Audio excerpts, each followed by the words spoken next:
Antal Ferenc vagyok, a Ludasmatyi pulitenyészetnek a tulajdonosa. Nemzetközi különbíró a magyar pásztorkutyák tekintetében, és ezt a fajtát több mint 20 éve tenyésztem már.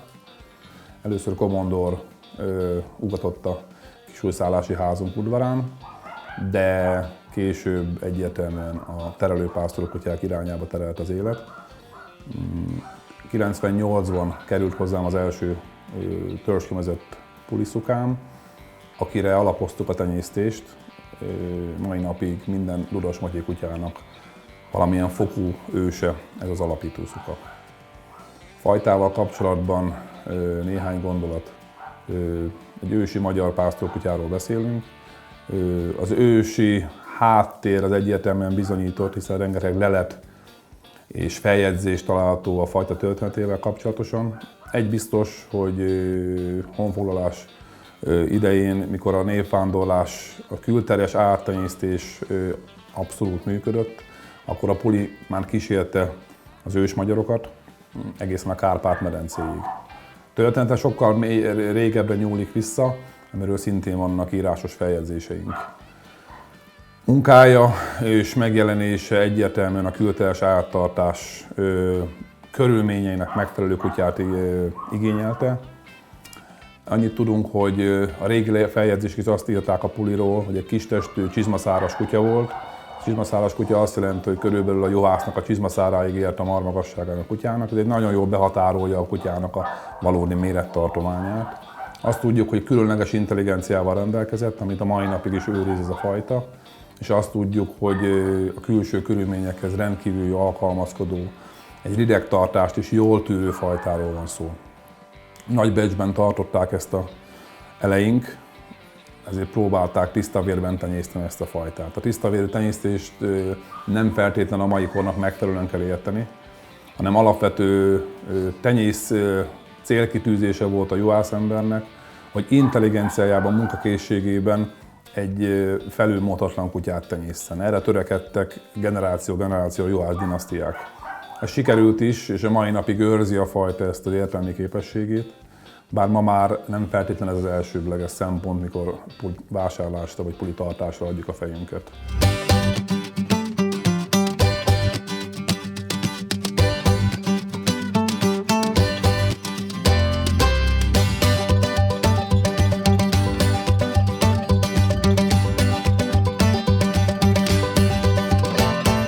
A puli szó jelentéséről néhány gondolat. Nagyon sok feljegyzés és sok megközelítése van a puli szó eredetének.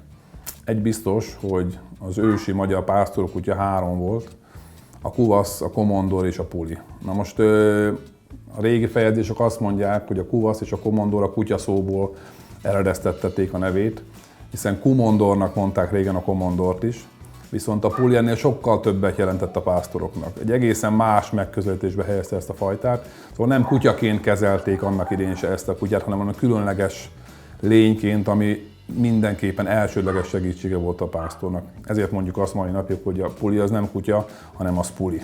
Valószínű ide vezethető vissza ez a történet.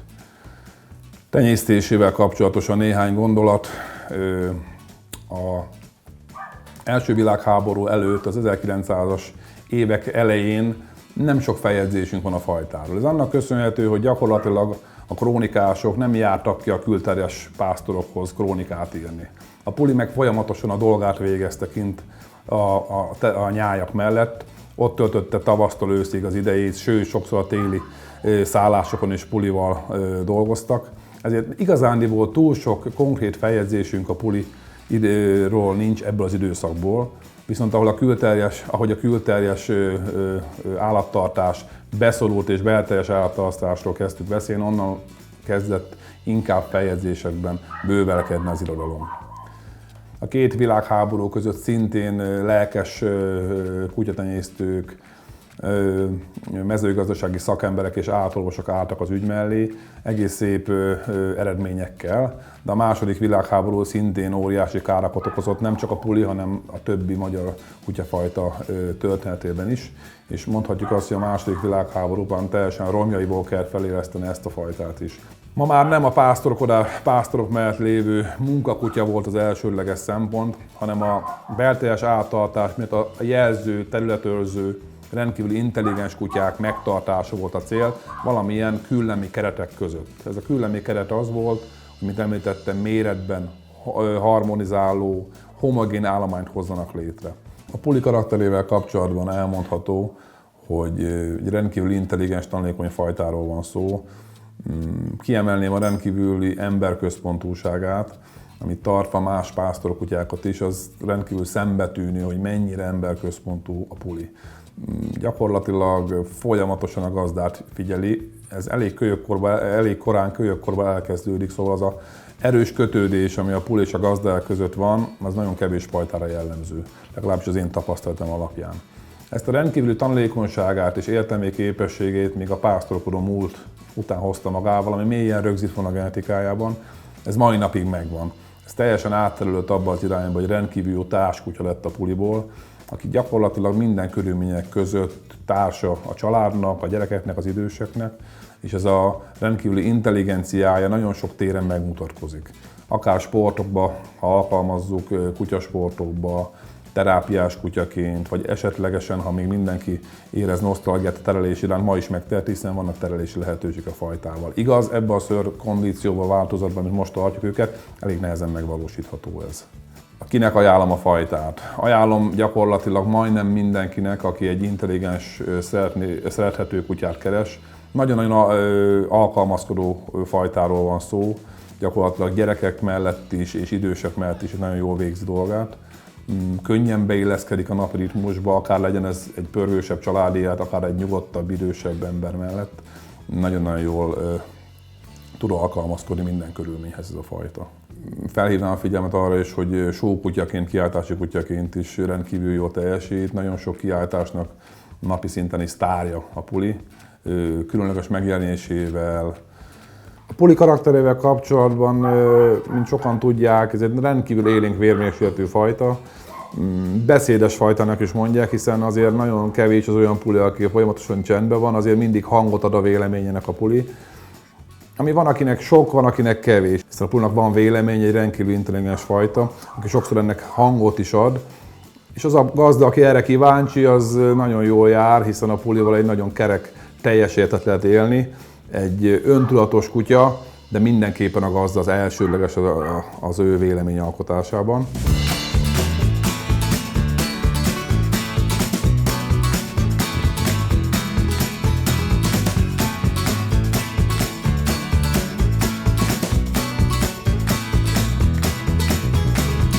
Nagyon fontosnak tartom elmondani azt is, hogy rendkívül alkalmazkodóképes a puli, szóval a hétköznapoknak a pörgését rendkívüli módon jól lekezeli. Szóval nagyon jól látható annak ellenére, hogy egy aktív fajtáról van szó, hogy milyen könnyen és gyorsan, simulékonyé válik egy idősebb, nyugodtabb vérmérsékletű család életében is. Szóval nem lesz túl sok, nincs benne terriervér, ami mondjuk élhetetlenné teszi a hétköznapokat. Abszolút tud alkalmazkodni a nyugodtabb, idősebb emberek bioritmusához is a puli. Szóval rendkívül jó, lakásban tartható, nyugodt kutya is válhat belőle. Ez mindig attól függ, hogy a család mit kíván meg. Ha kölyökkorától kezdve a család egy aktív életet élő család, nagyon jól alkalmazkodik hozzá a puli, egy nagyon jó, vidám, gyors életet is lehet a pulival élni, de idősek mellett is rendkívül jó társkutyaként dolgozik mai napig ez a fajta. A puli küllemi megjelenéséről néhány gondolat. Ez egy kis középtestű fajta, egy rövid törzsű, rendkívül fordulékony, gyors kutya. Különlegessége a fajtának a szőrköntöse, ami sok mindenkit elriaszthat a fajtától, de sok mindenkit pedig csodálattal megbabonáz. Ez a szőrköntös valamilyen szinten egy örökölt szőrváltozat, amire mi tenyésztők nagyon odafigyelünk. Most ma már tenyészcél az, hogy minél inkább olyan szőrtípusban tenyésztjük a fajtját, ami felhasználóbarát, minél kevesebb gondozást igényel a gazda részéről, minél könnyebb az együttélés, ezért nagyon fontos, hogy szerkezetes, zsinóros jellegű szőrt tenyészünk. Gyakorlatilag egy 2,5 éves, 3 éves puli az udvar dísze. Nincs az az ember, aki elmenne mellette, annyira gyönyörű és szép látványt nyújt. Alapvetően a puli egy rendkívül egészséges fajta, viszont nekünk tenyésztőknek oda kell figyelni az örökletes betegségekre és minden máson terheltségre, ami a fajtát érintheti vagy érinti. Ennek mi próbálunk eleget is tenni. A fajta tenyésztésének alapvető feltétele a küllemi és a karakter feltételek mellett az egészségügyi szűrések. Egyik legfontosabb ilyen egészségügyi szűrés, ami kötelezően minden tenyésztésbe vétel előtt el kell végezni, a diszplázia szűrés, a csípődiszplázia szűrés. Szűrjük az állományunkat, de elég jó eredményeink vannak, az azt jelenti, hogy az állomány nagy része abszolút tenyészhető fokozatba esik, de minden esetre oda kell figyelni ezekre a betegségekre. Ezen kívül előfordulhat a fajtában nagyon kis mértékben, de előfordulhat epilepszia, ezen kívül térficam is. Erre is odafigyelnek a tenyésztők, és próbálunk mindent megtenni annak érdekében, hogy ezt a fajtát ugyanolyan egészség állapotban tenyésztjük tovább, mint ahogy eleink hagytánk ránk. Mást igazándiból nem tudnák felsorolni, mert alapvetően más kutyafajtákhoz képest a puli egy rendkívül egészséges, hosszú életű fajta.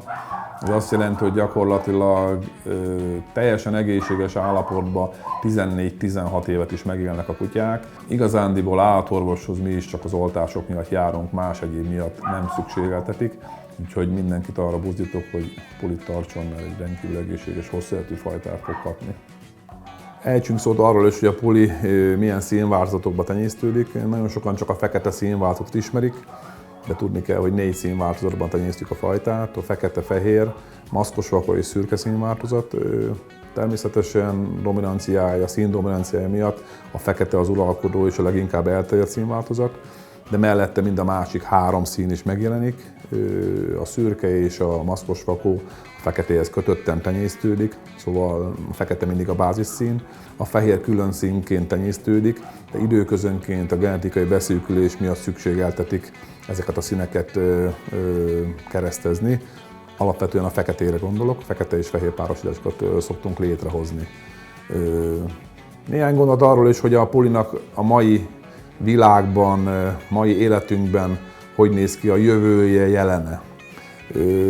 Annak ellenére, hogy ma per pillanat békében élünk és nem háborúk szabdalják az országot több irányba, nagyon nehéz helyzetben vannak a magyar pásztorkutyák, többek között is a puli is. A puli jövőjével kapcsolatban közös a felelősség a tenyésztőnek és a gazdi jelöltnek is, hiszen mind a ketten kellünk ahhoz a folyamathoz, hogy ez a fajta fennmaradjon, és ebben a minőségben, tiszta vérben tovább tenyészhessük ezt a fajtát. Szóval minden leendő kutyatulajdonosnak át kell érezni ezt a jelentőséget, hiszen ez egy néprajzi örökségünk, ez a történelmünk része, ez a kutyafajta, ugyanúgy, mint a többi 9 magyar kutyafajta is. Szóval meg kell hozni ezt a döntést, tartanunk kell, és minden ismerősünknek el kell mondani, hogy mi büszkén magyar kutyatulajdonosok vagyunk. A ludasméhtenyészet tevékenysége több mint 20 éves munka tekint vissza. Ez alatt elég sok kutyát vontunk a tenyésztésben, és próbáltuk nemesíteni ezt a fajtát. Ez több nagyobb sikerrel sikerült is. Ma már az udvaromban főképp olyan kutyák találhatók, akinek az szülei is itt végezték a dolgokat, itt ugattak a családom körül. Nagyon büszke vagyok arra, hogy az alapító szukánk minden egyes Ludas Matyi kutyába szerepel. Szóval megőriztük az ősi vonalunkat, megőriztük az elképzeléseinket. Ma már a világ minden pontján találhatók Ludas Matyi kutyák. Nem mindenki kiáltási kutya, nagyon sok családok mellett végzi a dolgát, és rendkívül társai fiataloknak, öregeknek. Ezen kívül elmondhatnám, hogy kiáltási eredményeink alapján több mint 10 fiatal Európa és világgyőztes kutyát tenyésztettünk. Mai napig is vannak versenyző kutyáink, akik ilyen babérokra törnek, de nem ez a legfontosabb a mi tevékenységünkben. Felvállalva az anyaországnak a felelősségét, mi ezt a fajtát próbáljuk olyan vonalakkal, olyan egyedekkel megoldani ezt a tenyésztést, amivel próbálunk értéket menteni. Szóval nem az elsődleges célom az, hogy világgyőztes kutyát tenyésztünk. Nem ez a legfontosabb, hanem az, hogy olyan ritka ősi vonalakat megtartsunk, ami gazdagítja ezt a fajtát a jövőben is.